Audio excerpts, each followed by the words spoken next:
Trav is doing good, so. We delayed again the shutdown till February 18th. But Roe v. Wade is still about to be overturned. And so people are now trying to argue that there were certain Supreme Court justices who may have lied to Congress under oath. Of course they did. But they're in now. Who's going to stop them? You knew that was the danger. You knew that was their intention. That's why they were purposely selected for Trump to choose. And the Senate just, yep. And the whole fiasco about the Kavanaugh one. Dear God, Senator Hatch from Utah, the Mormon. Oh, she's very pleasing to the eyes.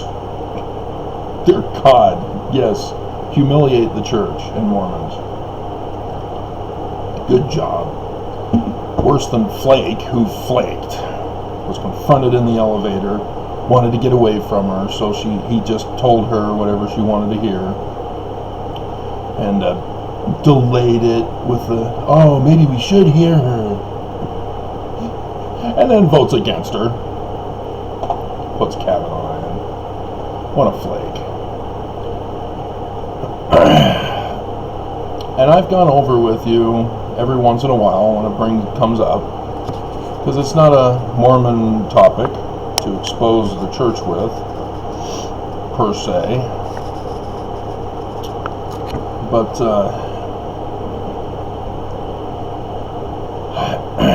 the argument is not against or with pro-choice versus pro-life. People have been brainwashed and suckered into the dichotomous argument that is fallacious. As I see in the news from the conservative side that science proves Roe v. Wade is wrong. Science doesn't prove that, dumbass. But yeah, people get desperate when their position is in jeopardy, and so they lie.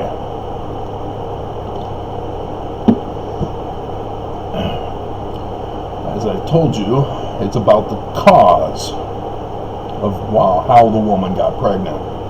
It has nothing to do with the argument after the woman's already gotten pregnant. Conservatives, the pro-lifers, want to ignore the primary cause of how the woman got pregnant and justify criminal action. Because everybody knows that Roe v. Wade has been precedent for so long because of that causal factor.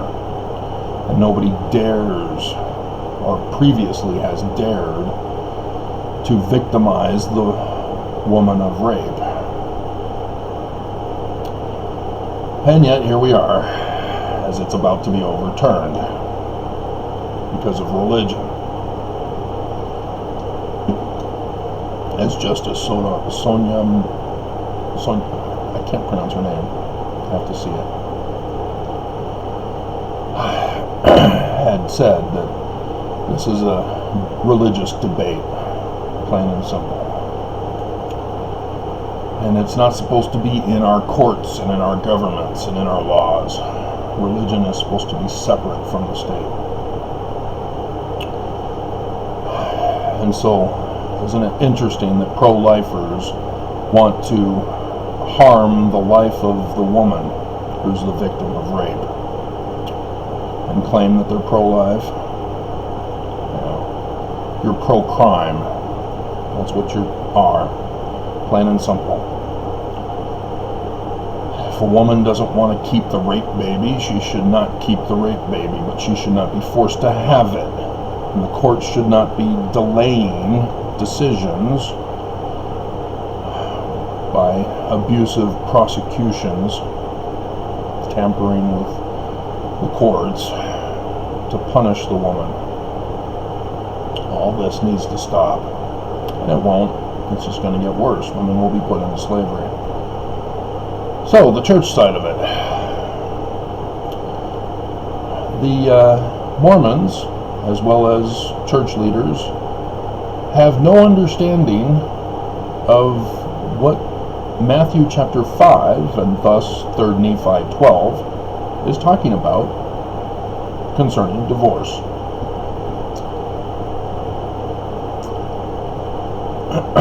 I myself have wondered what it meant growing up, and I tried to explain it to my second ex, because that was of her big concern, because she was divorced and she then got our marriage annulled, and so she's kind of concerned about her status with Jesus because of it. And it doesn't help that the church has in the past punished Mormons who get divorced,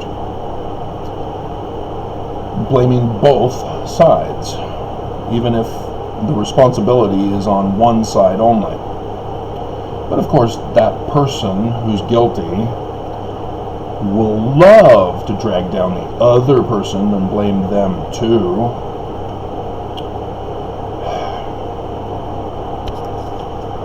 But well, I told you when I was in the younger singles ward, the young women told me to stick with my own kind after the first divorce that she got up in Canada. I was sort of left out of that decision. Nonetheless, I'm now the bad guy. Therefore, I should be punished like a victim of rape. Financially, emotionally, and socially, legally, etc., etc., etc. So, camera problems today.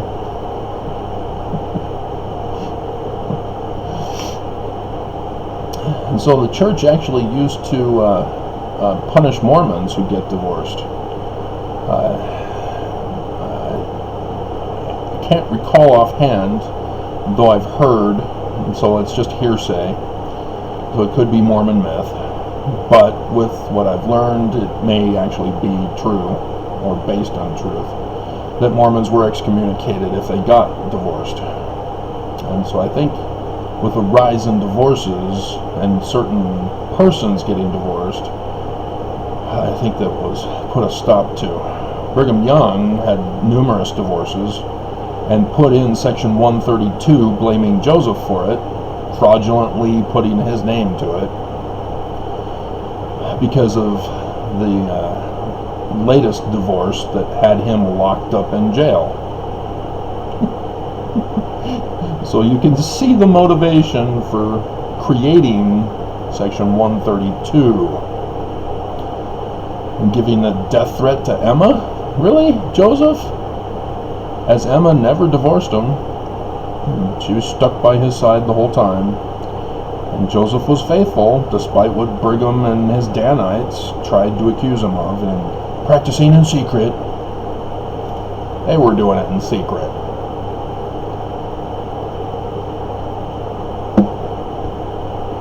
I've exposed that for you.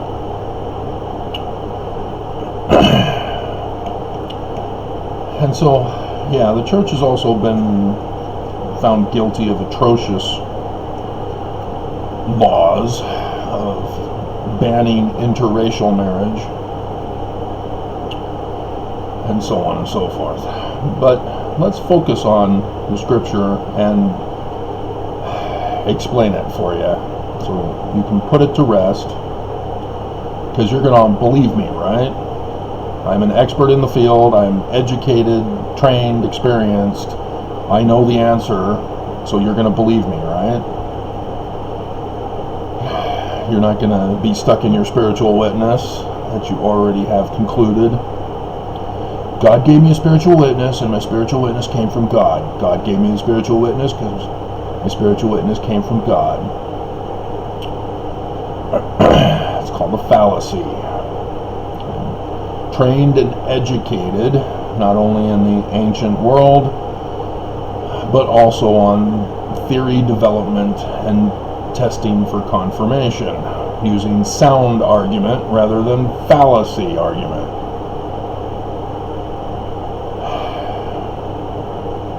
So he starts off, "Behold, it is written by them of old time." Really? Of them? I thought it was the 10 Commandments. Thou shalt not commit adultery. What you are witnessing with Matthew, which was just copied right into the Book of Mormon, is a linguistic tell that the 10 Commandments had not been formulated yet. The author of Matthew? The 10 Commandments not formulated yet? You mean the Torah had not been written yet? Yeah, that's exactly what I'm saying. But we're not talking about that. We're explaining a divorce for you.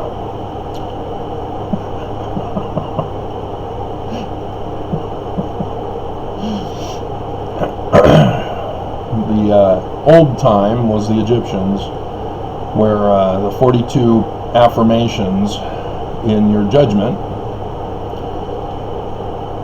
at the scales of Ma'at were made, testing your heart, your inward self, because anybody can claim outwardly that they're being obedient, but it was designed for a person to introspect, view introspectively, to purify their heart. And so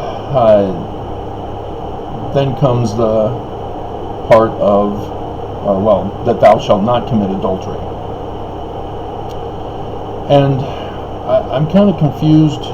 I think there's been a few who've caught on, but there's one of the 10 Commandments of thou shalt not covet thy neighbor's wife. That's what this following passage is referring to in verse 28. But I say unto you that whosoever looketh on a woman to lust after her. And so because of our current moral society, as religion has completely changed from the origins of Scripture, even in Joseph Smith's time, things have changed in Mormonism that did not exist back then.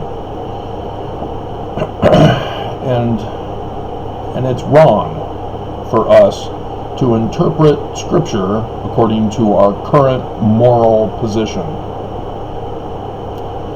You have to do your research to find out their moral position and their cultural practices to have a greater understanding of what is being discussed and talked about.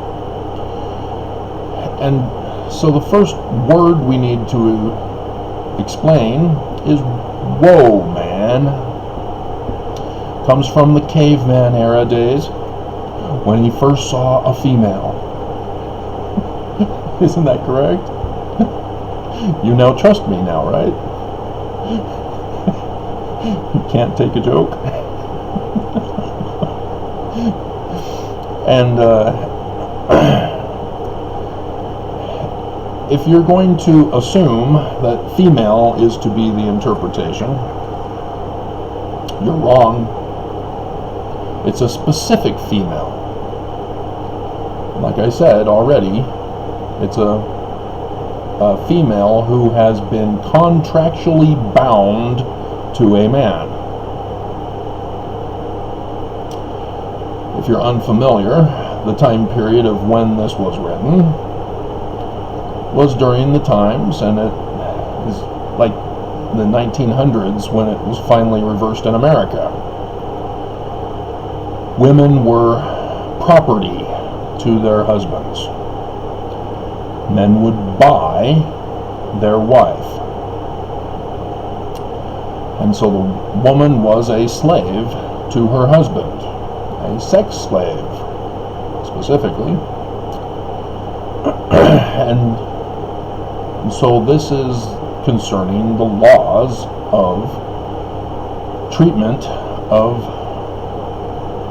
female property. And as much as that's atrocious to us, and it is, this was not an egregious thing back then. This was the law.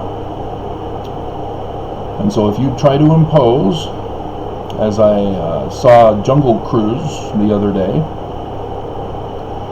Disney's trying to be hip with the modern times to show that pants can be a strong force through anachronism. And as much as it was entertaining for the movie, you can't impose that back in that day. That's where the statements come that a woman needs to learn her place, and that a woman should keep silent. Thank you, redactor of the author of Paul. And so virgins, women who have not had children, are not included here. Plain and simple. This is only women, females, who have had babies, who are property to another man. And so for you as a man to desire somebody else's property, that's coveting. And if you have sex with her, you've caused her to commit adultery. And here they're trying to say that you have committed adultery, as you are the one who already has a wife. And so he's trying to say, if you're coveting, you've already committed adultery in your heart. You've coveted. Your heart is not pure for the Egyptian judgment. And so then we skip down to the divorce part in verse 31. It has been written that whosoever shall put away his wife, so a married man who has his property, the woman,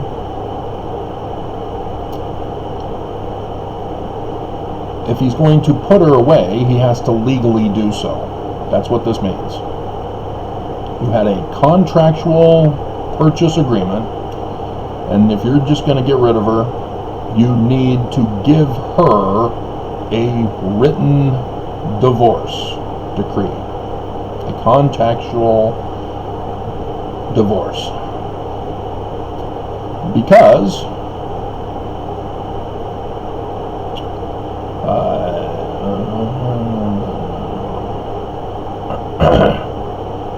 you cause her to commit adultery if you do not give her a divorce, if she goes and has sex. But there's this word in 32, and it's a fun word, and everybody screws it up. Verily, verily, I say unto you, that whosoever shall put away his wife, saving for, which means except or not including the cause of fornication. The prophets of the Church of Jesus Christ of Latter-day Saints have wrongly translated this as virgin sex.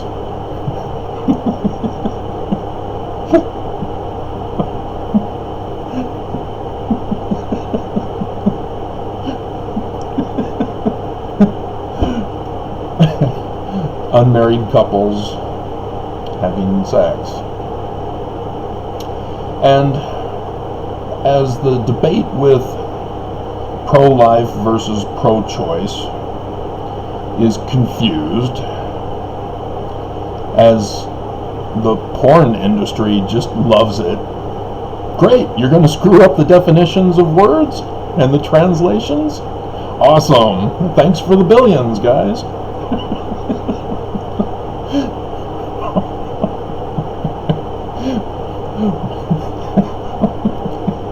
We'll help you in causing this confusion.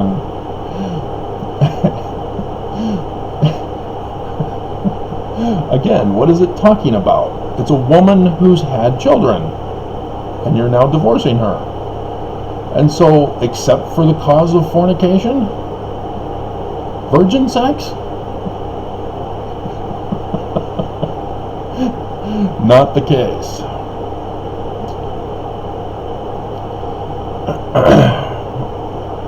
And it's actual porn. That's the Greek word that's put into the Greek text. The P and the F are phonetically the same, so it's pornication, can also be pronounced. And again, because of the Latin-based languages throughout Europe, everybody wants to go their own way on how to pronounce things. So that's also caused confusion. As Jesus is also Joshua, is also Yahweh, is also Jesus. And it's interesting that white people will never dare name their child Jesus. They have no problem with Joshua. It's the same name. But Hispanic, Spanish-speaking, have no problem calling their child Jesus. What's up with that? What's up with that? What's up with that? And so what is this? Because except for the cause of porn, the wife being put away is committing adultery.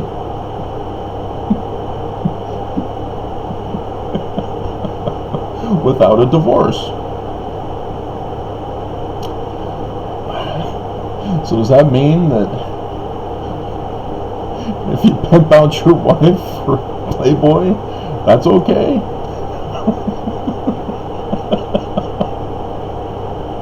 See how screwed up you can get when you don't accurately know things?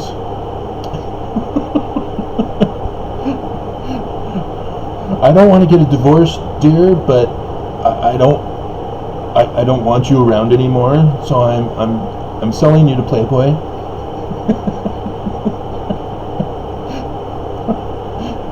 Hugh's making me a great offer.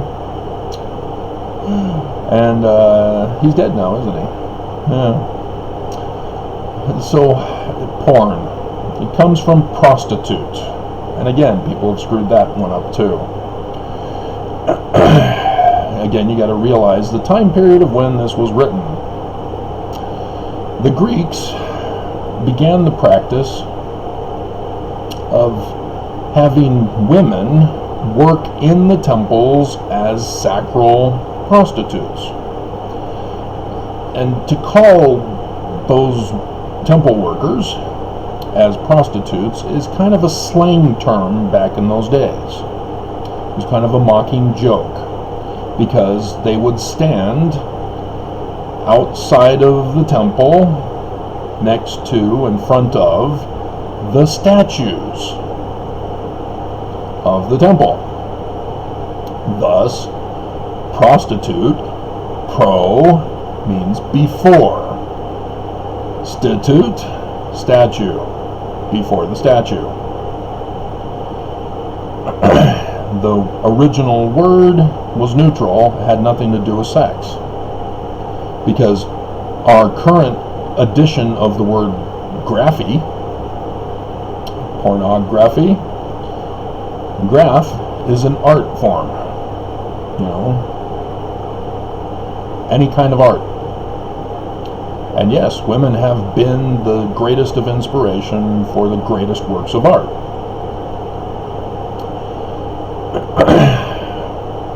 But that's a modern definition, a modern creation of two Greek words. And so a museum, an art museum, is a pornographium,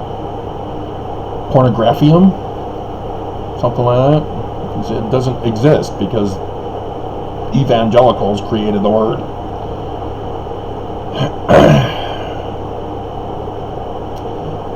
And so what it's talking about here, as is becoming more clear,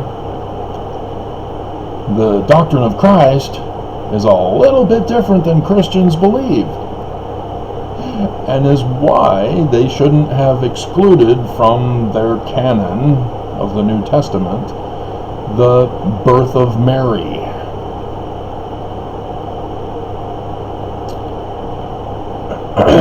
See, what it's saying here is that if you're not going to divorce your wife, you can give her to the temple to be a sacral prostitute. And she's not committing adultery anymore.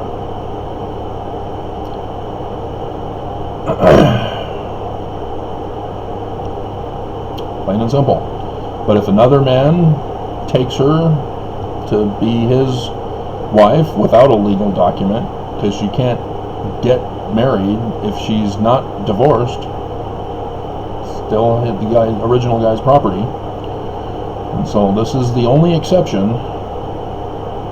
to allow a woman to escape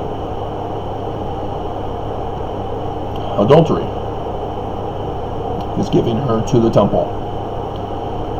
And so yes, you've got your Old Testament stories. Samuel, his mother struggled to have a child, and so she prayed to God and said, if you give me a son, I'll give him away to the temple. She had a son, the name of God, and gave him to Eli. And that tells us it was written during the Roman period.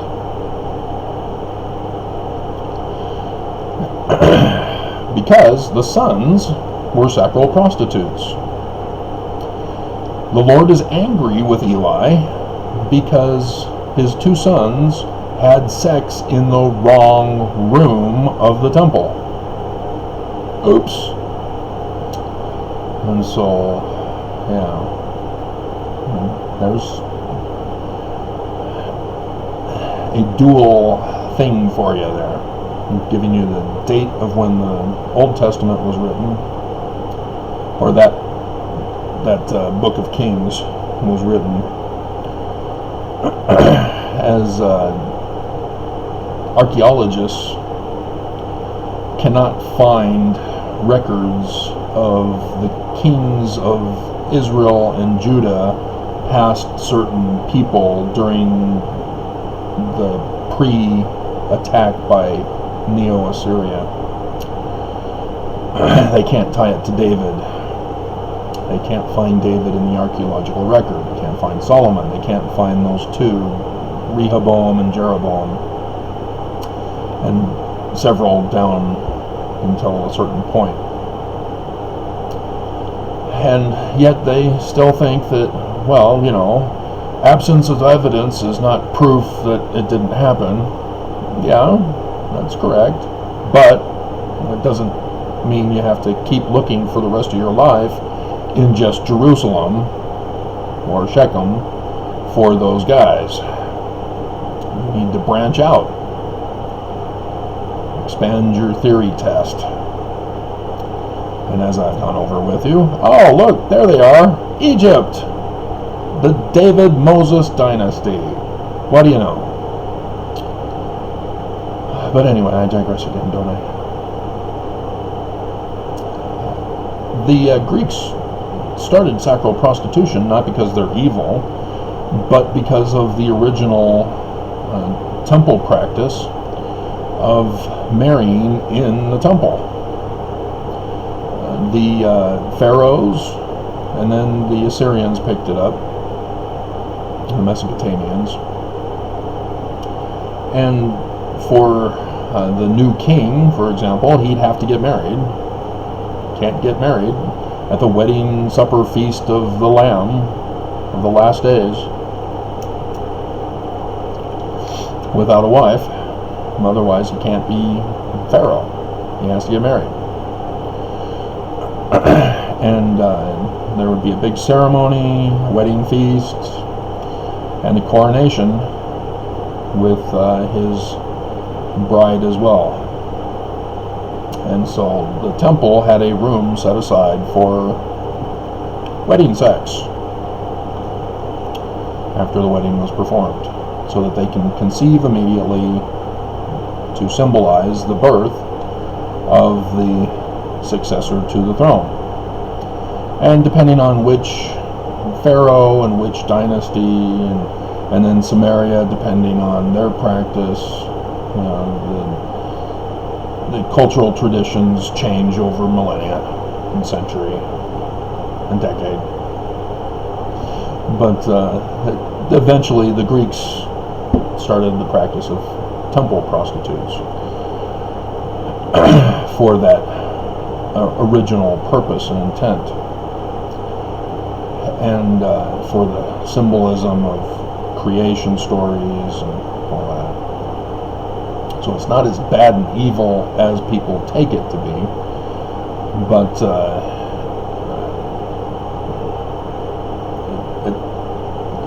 it strayed, obviously. But we can't impose our morality on them. So Sodom and Gomorrah, that's also Roman period, because the guys are saying, hey, we want to worship with these guys in our temple. Had nothing to do with homosexuality. It was temple prostitution during the Roman period. And that's why Lot said, hey, here's my daughters. And they refused. So that explains that one for you. And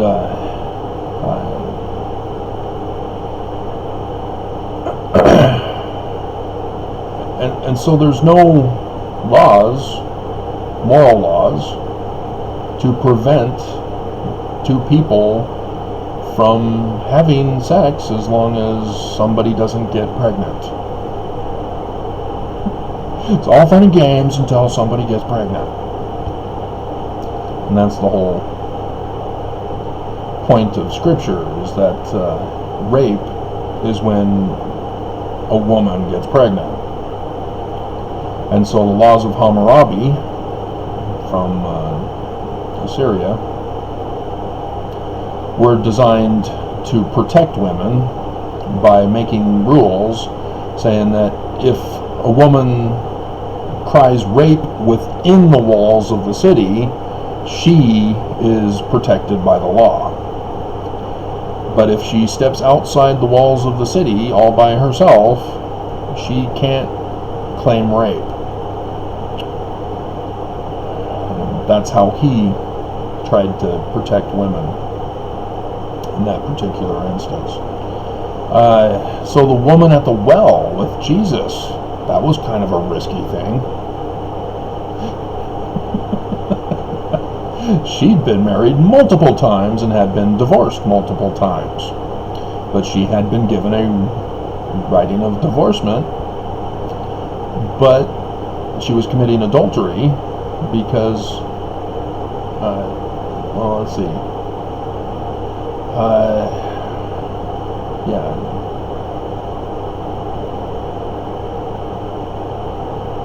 Whoso marrieth her who is divorced committeth adultery. Because she's had children. You can't take some other guy's children, even though he is divorced to the property.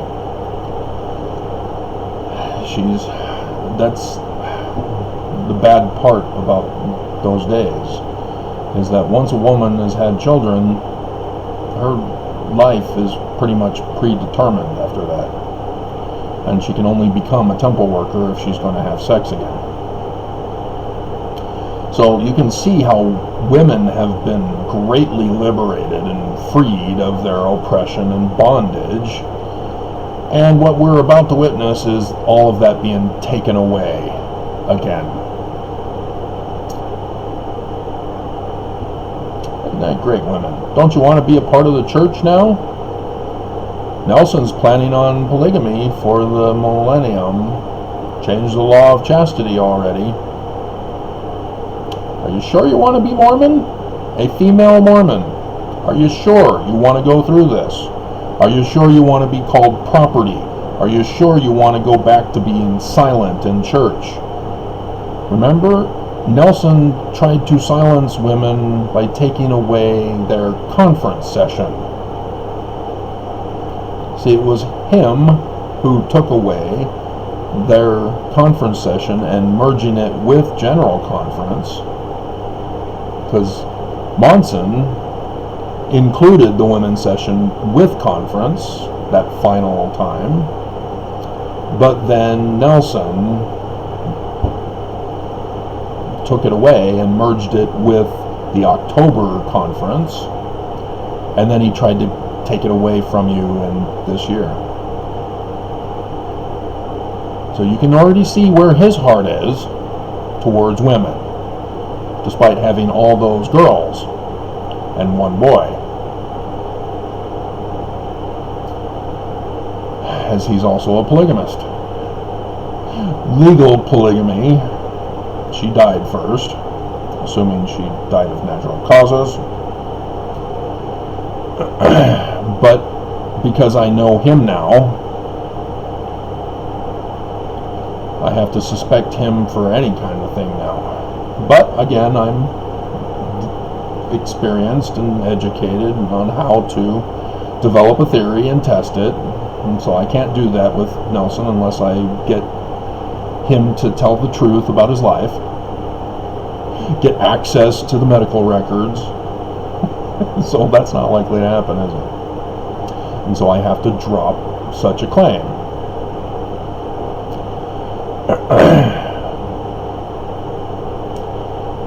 But it makes no sense to me as I cry out for Mormon women to listen, begging them to listen, warning. I've tried it with blacks, warning you, please listen to me. The church has not given up their racism. Yes, they use the NAACP as a front to cover up their racism. They were exposed. They thought they were doing this big old song and pony and dance thing or whatever, giving $10 million to educate blacks. And then the next day, Bezos' ex gives billions to help.